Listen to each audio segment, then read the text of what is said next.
fake news e o caso Pix. Vácuo deixado por nova política da Meta cabe ao governo e ao jornalismo. Essa é uma análise bem interessante do Pedro Afonso, né? Ela inicia apontando a dificuldade que é de aplicar políticas de uma empresa como a Meta num país como o Brasil, que tem uma complexidade cultural e linguística muito grande, né? E também por ser um país em que as fake news elas se alastram muito facilmente. Aí depois ele também fala sobre o caso Pix, né? E de como faltou um posicionamento mais ágil e mais contundente do governo para enfrentar essa onda de desinformação a nível nacional e para que, né, não chegasse ao ponto aí de revogar, no caso, essa mudança, né? E que também essas fake news, elas acabaram impactando, né, a confiança da população no Pix, né, que é enfim, um recurso aí hoje em dia muito importante e muito usado aí na nossa economia. Ele também aponta o papel do jornalismo, né? Então ele diz o seguinte, que o jornalismo, a maioria, né, dos veículos, eles focam muito em declarações, né, o que fulano disse, o que esse plano respondeu, mas não abordam necessariamente, isso que a gente faz na Diálogos do Sul Global, não aborda as causas, né, do que está acontecendo e não atua de maneira mais contundente, não só para informar, mas também para desmentir essas fake news. Eu destaco que, assim, todos os melhores profissionais de marketing político que você encontrar, qualquer declaração sobre o assunto, entendem que existe uma zona cinzenta entre desinformação e opinião. E o vídeo do Nicolas Ferreira, que foi esse vídeo que chegou a muita gente aí sobre o Pix, ele navega por esse limiar. O post é sugestivo, mas diz desde o início que o Pix não será taxado. Isso como uma proteção para ele mesmo não ser processado, não ser ali culpabilizado pela desinformação que ele causa. Desde o início que começa essa campanha do Pix, né, Gui? Ele vem de uma brecha do governo que sabia que isso ia acontecer, já que essa medida já era programada lá atrás, e ele não se preocupou em conversar com as pessoas. Porque uma coisa que todo mundo vem dizendo, que os analistas vêm dizendo, é que essa medida, somada ao histórico recente do governo de erros ali, por exemplo, de taxar compras da China e tal, que são medidas impopulares, causou essa sensação de que o governo pode fazer isso. Então eles surfaram em cima da possibilidade do se. E se o governo fizer? E o governo demorou muito para reagir, né? A gente tem aí um case de sucesso recente aí, desses últimos dias, da Erika Hilton, gravou um vídeo explicando, desmitificando e tudo mais. Só que esse vídeo vem 2 semanas, 3 semanas depois que o assunto já morreu praticamente. Então, assim, a gente tá muito atrasado nessa conversa. Um vídeo viral também, hoje em dia, ele não é meramente viral. Ele tem impulsionamento pago, ele tem estratégias aí alinhadas aos donos das big techs, e a gente pode pensar em quantas pessoas realmente o Nicolas atingiu. Eu vi um comentário de um cara que é especialista, e ele afirma que no máximo, o Nicolas teria atingido aí 10 milhões de pessoas. A gente tá falando de. Sabe por que isso? O vídeo, ó, pra vocês terem noção, uma comparação boba assim. Ele diz que atingiu lá 300 milhões de pessoas. O vídeo mais assistido desse ano de cultura pop, que é o trailer do Deadpool e Wolverine, atingiu 350 milhões. Um assunto como o Pix não atinge tanta gente quanto um assunto de cultura. Assim, de um filme que é mundial. Não é só do Brasil. Então, qual é a chance desse filme ter quase a mesma quantidade de views de um trailer de filme? Sabe? Tá muito errada essa conta. Então, assim, foi impulsionado, teve ajuda das Big Techs, mas a solução a gente deixou esticar a corda demais, na minha opinião. A gente deixou isso ir longe demais, Gui. Eu tô falando demais, mas depois a gente pode voltar ao bate-papo. Fala aí. Que isso.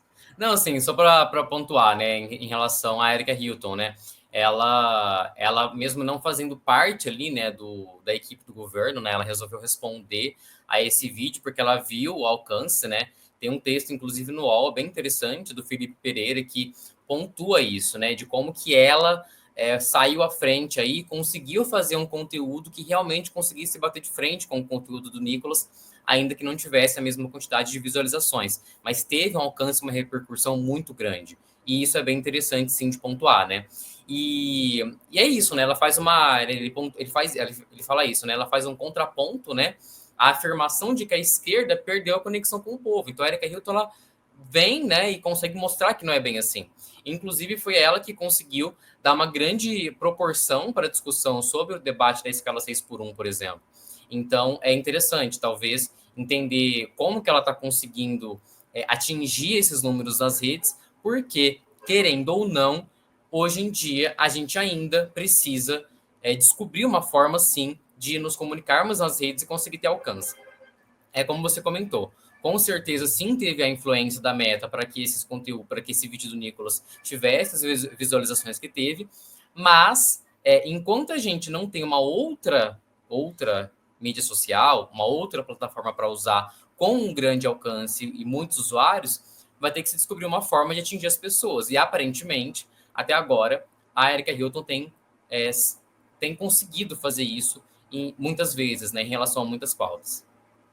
A gente também não usa muito bem o que a gente tem a nosso favor, né? Vamos lá. As pessoas sempre falam, a esquerda tem os blogs, tem os influencers, e a gente não usa isso. Eu acho assim, é justo que o governo olhe para esse lado. A gente vai ver ali a receita de publicidade do governo, o governo continua pagando mais para Globo. E o que a Globo faz? A Globo mete o pau no governo direto. Inclusive separei até aqui, ó, dois pontos.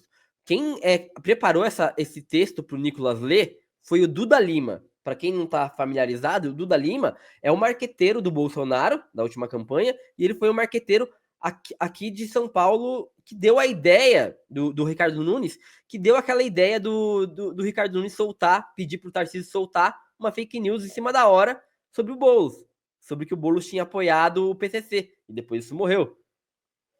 Ou seja, esse cara, ele não joga limpo, mas ele sabe jogar, tipo, no limiar ali pra não dar problema na justiça, porque ele é um marqueteiro, ele sabe, tipo, ó, se você falar aqui, ó, olha, o Pix não vai cair, mas o governo Lula é capaz de taxar ele quer tirar de você. É opinativo, ele quer, o governo pode fazer isso. Então, assim, ele soube jogar esse jogo. Isso, e aí a gente tem, por exemplo, uma entrevista do Jornal Nacional, que saiu um dia que o governo recuou, né? Voltou ali atrás. Ele disse assim: Nicolas Ferreira admitiu que tomou cuidado para não desinformar.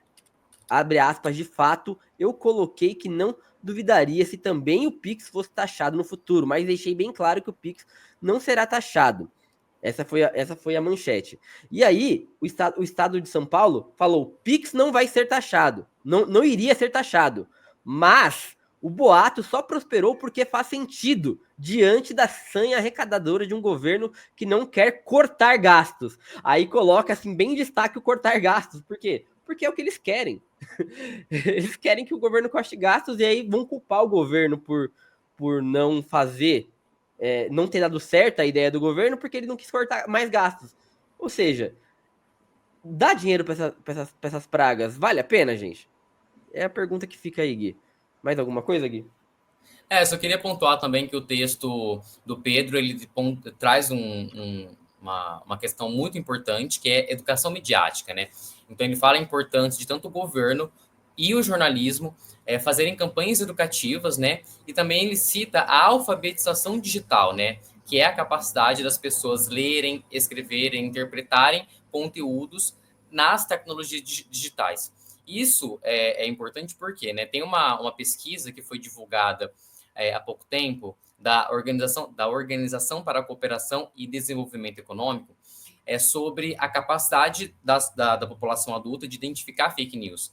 E de 21 países que foram pesquisados, o Brasil é o último. Então, assim, isso também é muito importante. Agora, isso é importante dizer, né? Não é só o governo que deve fazer isso, não é só o jornalismo. Isso a educação midiática deveria ser disciplina básica, né, acredito eu, no ensino público, por exemplo, no ensino de uma forma geral. E enquanto isso não acontecer, enquanto a gente não aprender a lidar com essas notícias, esse tipo enfim, de movimento, né, de conteúdo aí que acaba influenciando a política do governo, vai continuar acontecendo.